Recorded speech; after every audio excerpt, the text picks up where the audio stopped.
चलिए आज बात करते हैं एक ऐसी अदृश्य अर्थव्यवस्था की जिसमें हम सब हिस्सा हैं और अक्सर हमें पता भी नहीं होता कि हमारी सबसे कीमती चीज, हमारा ध्यान, हमारा अटेंशन कैसे एक बिकाऊ चीज बन गया है।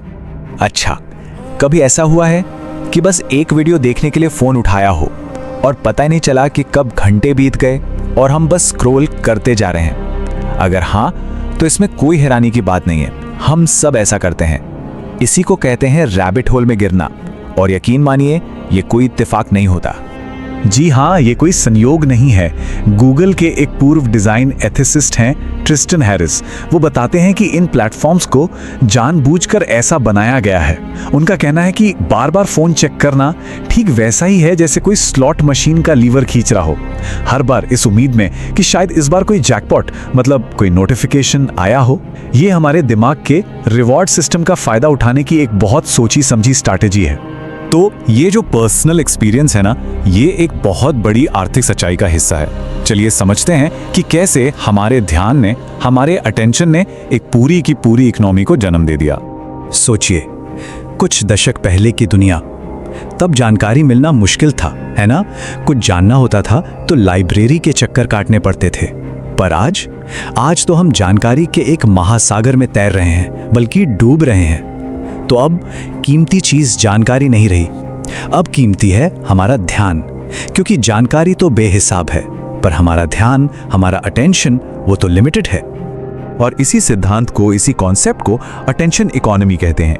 मतलब एक ऐसा सिस्टम जहां कंपनियों का असली मकसद हमारी जानकारी नहीं, बल्कि हमारा समय और हमारा ध्यान खींचना है। उनके लिए हमारा अटेंशन एक बेहद कीमती लिमिटेड रिसोर्स है। और मजे की बात यह है कि ये कोई नया आइडिया नहीं है। एक अर्थशास्त्री थे हर्बर्ट ए साइमन। उन्होंने 1971 में, जी हाँ 1971 में ही ये बात कह दी थी। जरा सोचिए, 50 साल से भी पहले उन्होंने देख लिया था कि असली चैलेंज जानकारी नहीं, बल्कि उस पर ध्यान देने की हमारी काबिलियत होगी। आज ये बात कितनी कितनी ज्यादा सच लगती है ना? और इसका विकास बहुत तेजी से हुआ।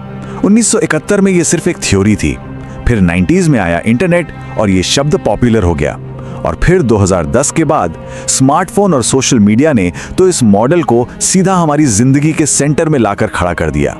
तो सवाल ये है कि ये पूरा सिस्टम आखिर काम कैसे करता है?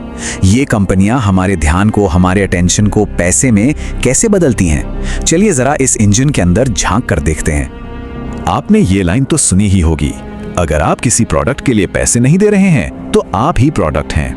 जब कोई सर्विस फ्री होती है तो असली प्रोडक्ट क्या है? हम। जी हाँ, हम। हमारा ध्यान, हमारा डेटा। यही वो चीज है जिसे फेसबुक, इंस्टाग्राम, यूट्यूब जैसी कंपनियां एडवर्टाइजर्स को बेचती हैं। देखिए, एक डॉक्यूमेंट्री है द सोशल डिलेमा। उसमें टेक इंडस्ट्री के ही लोगों ने बताया कि इन प्लेटफॉर्म्स के सिर्फ 3 मेन गोल होते हैं। पहला, एंगेजमेंट गोल, मतलब हमें ज्यादा से ज्यादा देर तक ऐप पर स्क्रॉल करवाते रहना। दूसरा, ग्रोथ गोल, मतलब ये पक्का करना कि हम बार बार लौट कर आएं और अपने दोस्तों को भी लेकर आएं। और तीसरा, एडवर्टाइजमेंट गोल, यानी इस पूरे खेल से विज्ञापनों के जरिए जितना हो सके उतना पैसा कमाना। ये एक ऐसा चक्कर है जो कभी खत्म ही नहीं होता। और इस पूरे सिस्टम को जो चीज चलाती है उसे कहते हैं सर्वेलेंस कैपिटलिज्म। सुनने में भारी शब्द लगता है, पर मतलब सीधा सा है। कंपनियां हमारे हर एक क्लिक, हर लाइक, हर शेयर पर 2400 घंटे नजर रख रही हैं। और वो इस डेटा का इस्तेमाल हमारे बिहेवियर को प्रिडिक्ट करने और उसे बदलने के लिए करती हैं, ताकि जाहिर है वो ज्यादा से ज्यादा प्रॉफिट कमा सकें। लेकिन इस बिजनेस मॉडल की एक छिपी हुई कीमत है, एक ऐसी कीमत जो हम सब चुका रहे हैं। इकोनॉमिक्स की भाषा में इसे नेगेटिव एक्सटर्नैलिटीज कहते हैं, मतलब वो बुरे असर जो किसी और के फायदे के लिए पूरे समाज को भुगतने पड़ते हैं। और ये कीमत, ये लागतें बहुत बहुत गंभीर हैं, जैसे कि सोशल मीडिया की लत, गलत जानकारी यानी फेक न्यूज़ का जंगल की आग की तरह फैलना, और हमारे मेंटल हेल्थ पर, खासकर नौजवानों पर इसका बहुत ही बुरा असर। देखिए, जब किसी सिस्टम को सिर्फ और सिर्फ एंगेजमेंट बढ़ाने के लिए डिजाइन किया जाएगा तो ऐसे नतीजे तो आएंगे ही। एक आंकड़ा देखिए जो सच में चौंकाने वाला है। 2009 के बाद से अमेरिका में 10 से 14 साल की उम्र की लड़कियों के बीच खुद को नुकसान पहुंचाने की वजह से हॉस्पिटल में भर्ती होने के मामले 189% बढ़ गए हैं। और ये ग्राफ ये कहानी को और भी साफ कर देता है। जैसे जैसे सोशल मीडिया का इस्तेमाल बढ़ा, वैसे वैसे टीनेज लड़कियों में सुसाइड रेट्स भी खतरनाक तरीके से बढ़े हैं। 15 से 19 साल की उम्र में 70% की बढ़ोतरी और 10 से 14 साल की बच्चियों में 151% की बढ़ोतरी। ये सिर्फ नंबर नहीं है, ये जिंदगियां हैं।